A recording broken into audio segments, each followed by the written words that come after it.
afternoon, ladies and gentlemen. My name is Tina Payne. I have worked at a Newark Airport Terminal C for 9 years as a barista at Starbucks.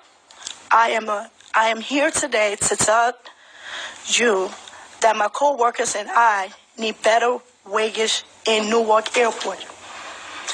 I start my day at 3:45 a.m. It takes an hour to get to work.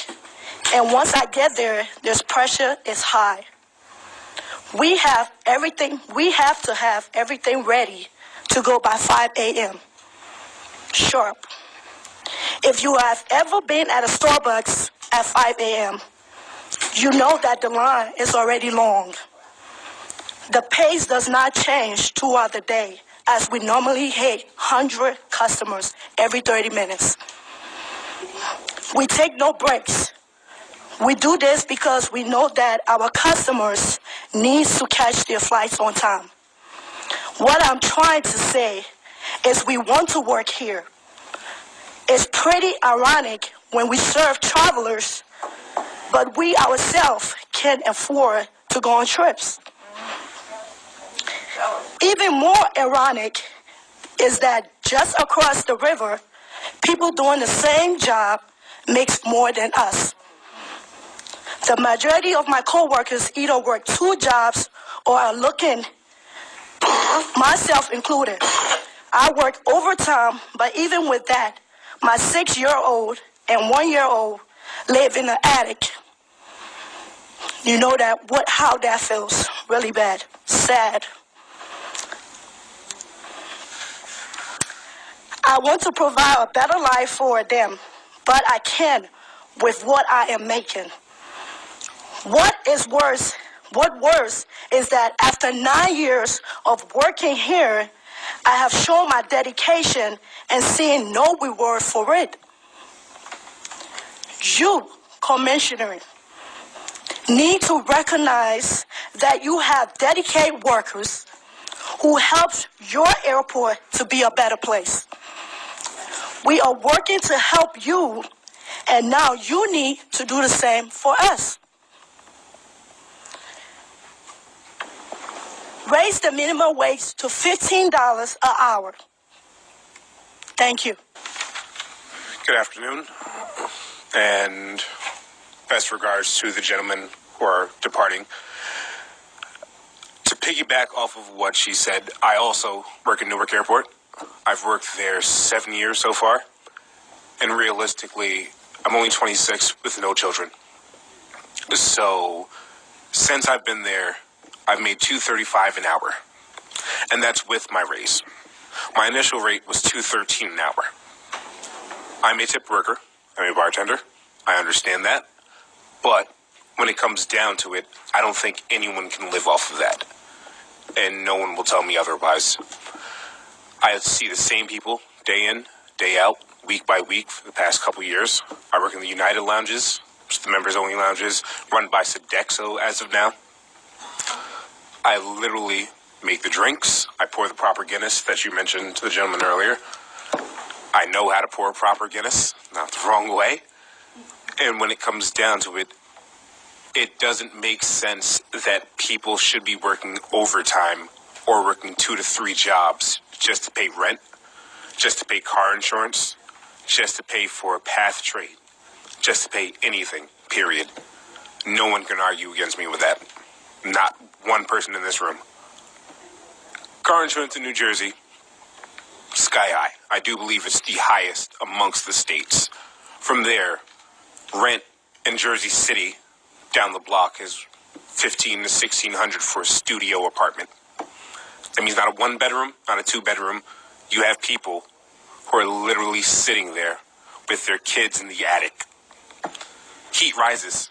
It's summertime. It's 90 degrees. My kid's sitting there. I can't do anything about it. So I'm doing the exact same thing as her. I'm asking for that raise to $15 an hour. My fellow coworker, she's from New York, originally from New York, myself, 15 got approved, 11 as of now, 13 as of next year, 15 over. Not over here. That needs to change. And I'm begging, please change it.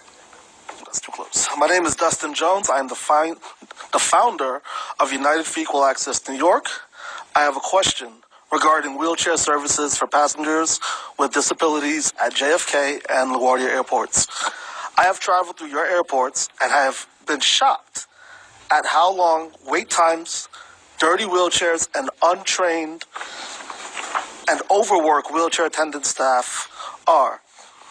Recently, my organization has learned that airport subcontractors, while not responsible to Airport Carrier Act, are responsible for these experiences.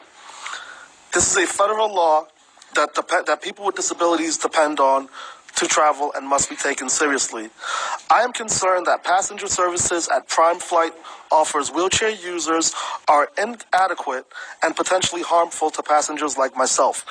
For example, when Prime Flight was providing wheelchair services to U.S. Airways at Philadelphia and Charlotte airports, U.S. Airways was fined millions of dollars for failing to provide passengers with disabilities adequate assistance, among other reasons.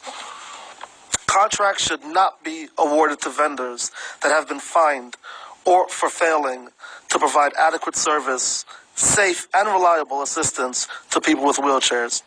I don't believe Prime Flight provides adequate service to passengers with disabilities at any of the New York City area airports. So I'm asking your board, what steps can be taken to improve services, require competent, trained, professional personnel, and avoid liability or violations? Thank you. Good afternoon, Mr. Chairman, Commissioners. I am here to appeal to your kind consideration on behalf of my co-workers, my fellow workers, as wheelchair attendants from LaGuardia Airport. My name is Mabel Richards. I work for Prime Flight, and I have been with them for some few months. But we are asking for the work standard of Prime Flight to be checked. As a wheelchair attendant, I love my job, but we lack a lot of things that makes our job complete. We have nothing like job security. Certain times we have to deal with our physical hands concerning people bleeding and, excuse my language, people messing themselves. We certain times have to run to TSA for gloves if their bosses are not around because we have nothing to protect ourselves. Again, as workers, we are being told that we may be giving tips, and for that matter, we are receiving $9.35 for an hour, of which it's not a criteria. Furthermore, concerning the construction that is going on, we sometimes have to carry people that are really heavy than us, including their 50 pounds luggage, to about a 4-block walk. And it's all done by one person without any health insurance. We deal with our pains. We go home, get home by 4 a.m. And sometimes we have to wait for the last flight, even though we have to close by 12 a.m., which moves us into a next day of 3 a.m. and over. We are pleading to your consideration to come to our aid. It is no criteria that we would be giving tips to top up to $11 an hour. Again, as a mother, as a widow, I have a 10-year-old girl working in the night. I have to pay someone to keep the girl for me until I come home at dawn, and I have no source of means. I am pleading on behalf of my fellow workers that you come to our aid in the grassroots, for that is where the whole job is done. Thank you. Good afternoon, everyone. My name is Irene Rogers. I am a wheelchair attendant here to talk to you today about the need for oversight for the work that I do. I work for a company called Prime Flight Aviation Services. We provide wheelchair services as well as baggage handling services, skycap services, line queue services, cabin agent services, etc. I work in Terminal 5 in JFK Airport. My company has been cutting corners at the expense of the workplace standards and passenger services. We only just found out through a union meeting that how to take broken wheelchairs out of commission.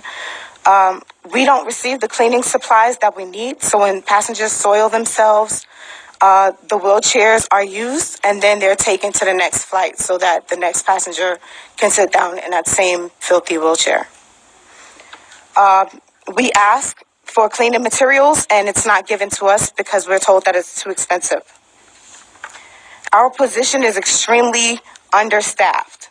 So many times when it comes to certain flights, like international flights coming in from Dominican Republic, Jamaica, Haiti, different places, islands, a lot of times one agent has to push more than one wheelchair for that flight.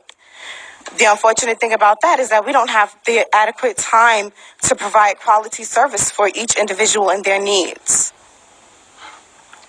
Unfortunately, these things need to change, but we feel that it's up to you guys to help make this change for us. We cannot do it alone. For me, being a wheelchair attendant means a lot. I had a grandmother who passed away a few years ago. About the last 10 years of her life, she was confined to wheelchairs. I helped her personally at home, but there were times in which she did travel, and my family relied on these contracted companies to provide wheelchair services for her while she was traveling. I can honestly say that as a wheelchair attendant, I'm not just a person that pushes a wheelchair from one place to the next. We serve as companions at times for people, as well as caregivers within the time that we are with them. The passengers deserve better, and so do we. The lack of respect that we receive, the poor wages, and the lack of cleaning materials make it very hard for us to do our jobs to the best of our ability. The Federal Air Carrier Access Act requires airlines to provide quality services to passengers with disabilities. I ask this board to please promote better services for contractors like mine at your airports. Thank you.